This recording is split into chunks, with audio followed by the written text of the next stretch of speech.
হরগোবিন্দ দাস চন্দন দাস বাবা ছেলে ঠাকুরের মূর্তি তৈরি করত, প্যাটিস বেচত না।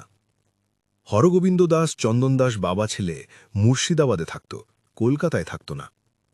হরগোবিন্দ দাস চন্দন দাস বাবা ছেলেকে ওয়াকফ আইনের প্রতিবাদের ছুতোয় বাড়ি থেকে বের করে মা বউয়ের সামনে কুপিয়ে খুন করা হয়েছিল।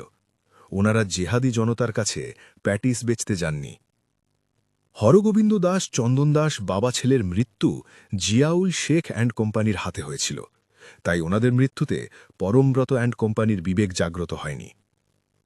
হরগোবিন্দ দাস চন্দন দাস বাবা ছেলের মা আর বউ রাজ্য সরকারের ক্ষতিপূরণ প্রত্যাখ্যান করেছিলেন, তাই খবরে থাকতে পারেননি।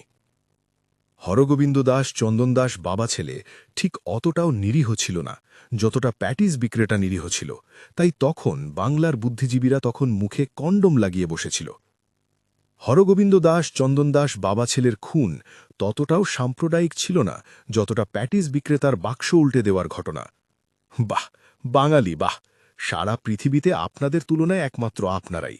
এই করতে করতে একদিন আপনারা ডোডো পাখির মতো বিলুপ্ত হয়ে গেলে হরগোবিন্দ দাস চন্দন দাস বাবা ছেলের আত্মা হয়তো সঠিক বিচার পাবে। কি বুঝলেন? জানি বুঝবেন না। আপনারা এক্ষুনি না জাগলে চিরদিনের মতো বুঝে যাবেন। এবারও বুঝেননি? আপনার আফগানিস্তান পাকিস্তানের হিন্দুরাও বোঝেনি, জাস্ট বুঝে গেছে। বন্দে মাতরম, জয় শ্রীরাম।